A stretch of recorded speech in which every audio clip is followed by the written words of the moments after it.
Soybean का आंदोलन कहाँ से शुरू हुआ? सबसे पहले एक वीडियो सामने आया था जिसमें एक किसान ने अपने ट्रैक्टर से खड़े सोयाबीन की फसल बखर दी और इसका उसने पूरा एक रीज़न बताया कि कैसे कम दाम के कारण ये सोयाबीन उसके लिए घाटे का सौदा बन रहा है। ये एक छोटा सा वीडियो चिंगारी बना। इस चिंगारी को हवा दी प्रदेश के कृषि मंत्री के उस बयान ने जिसमें उन्होंने ये कहा कि हमारे तक तो ये मांग ही नहीं आई कि किसान सोयाबीन का जो है भाव 6,000 करने की मांग कर रहे हैं। इसके बाद ये आंदोलन इस तरीके से आगे बढ़ा कि अब 1 अक्टूबर को मध्य प्रदेश में किसान स्टेट और नेशनल हाईवे पर चक्का जाम करने वाले हैं। कुछ इसी तरीके की गलती आज अतिथि शिक्षकों के मामले में सरकार की ओर से हो गई। उदय प्रताप जी ने क्या कहा, पहले एक बार वो सुन लीजिए। किसने बोला 70,000 खाली? किसने? अतिथि शिक्षक नियमितीकरण क्यों? नाम क्या है उनका? अतिथि। आप हमारे यहाँ मेहमान बन के आओगे तो घर पे कब्जा करोगे क्या? आप हमारे यहाँ मेहमान बन के आओगे तो घर पे कब्जा करोगे क्या? तो सुना आपने, ये है हमारे प्रदेश के स्कूल शिक्षा मंत्री राव उदय प्रताप जी। ये कह रहे हैं कि अतिथि मेहमान के समान होता है तो घर पे कब्जा कर लेंगे क्या? बिल्कुल सही बात है, लेकिन इसमें 2 चीज़ आपको ध्यान देनी थी। पहला कि अतिथि भगवान समान भी होता है, उसका इस तरीके से अनादर करना ठीक नहीं।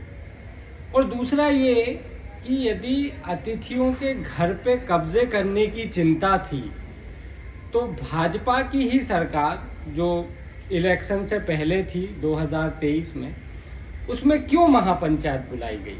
क्यों इन कब्जाधारियों के लिए आपने इतना बड़ा इवेंट किया?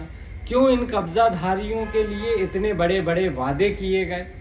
भाई ये तो आपके घर पे कब्जा करने की स्थिति में है ना। तो जाहिर सी बात है, मैंने पूर्व के वीडियो में भी कई बार कहा, एक्चुअल में अतिथियों को एक पॉलिटिकल टूल की तरह इस्तेमाल किया जाता है। मैं अभी भी आपको ये दावे से कह सकता हूँ, जैसे ही इलेक्शन पास आएगा तो यही अतिथि भगवान हो जाएगा जिसको अभी कब्जे के रूप में देख रहे हैं। और आज जो बयान जिस तरीके का आया अतिथियों को लेकर, आप किसी के दर्द को बांटने की जगह आप और उनको कुरेद के भड़का रहे हो। अभी मैं कुछ व्हाट्सएप ग्रुपों में अतिथियों के में जुड़ा हुआ और मैं देख रहा हूँ कि एक शंभू समर्थक एक ग्रुप है जो काफ़ी एग्रेसिव होकर एक्टिव है आंदोलन के लिए। अभी वो सब एक दूसरे से कांटेक्ट कर रहे हैं, ग्रुप्स बना रहे हैं, अपनी बातें शेयर कर रहे हैं। आंदोलन की बात ही हो रही थी, आंदोलन नहीं था। और ऐसे बीच में मंत्री का ये बयान कि अतिथि हैं तो अतिथि बनकर रहें, कब्जा नहीं करें घर पर, मुझे लगता है ये तो आबेल मुझे मार वाली स्थिति है। आप भड़का रहे हैं ऐसे में। तो मैं 2018 में कुछ शंभू जी के कुछ वीडियो शेयर हुए, उस समय मैं जर्नलिज्म में ही मतलब बिहार में था, तो मैं शायद उनको उतना नहीं जानता। लेकिन जिस एग्रेशन के साथ वो ग्रुप एक्टिव है, इससे ये तय है कि आने वाले समय में एक बड़े आंदोलन की जो है यहाँ पर संभावना देखी जा रही है। और मेरा ये मानना है कि सरकार को ऐसे बयानों से बचना चाहिए। भाई आप के ही मंत्री ये कह रहे हैं कि अतिथि हैं, कब्जा ना करें, जो भी है XYZ, और फिर यही अतिथि जब चुनाव आएंगे तब आपके लिए भगवान हो जाएंगे। तब आप ये कहेंगे कि मेहमान तो जो है भगवान समान होता है। ये मुझे लगता है ये 2 तरह की राजनीति अब थोड़ा मुश्किल होगी, क्योंकि आने वाला समय जब अतिथि फिर सड़कों पर होगा तो मुझे लगता है सरकार के लिए अब थोड़ी सी मुश्किलें खड़ी होने वाली हैं। अब जो रास्ता बीच का था, जो एक समन्वय की स्थिति थी, वो इस बयान के बाद थोड़ा सा मामला यहाँ पर लड़खड़ाते हुए मुझे दिख रहा है।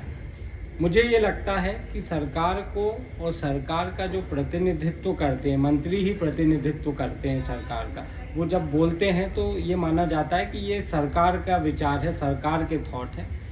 थोड़ी सी सावधानी रखनी चाहिए।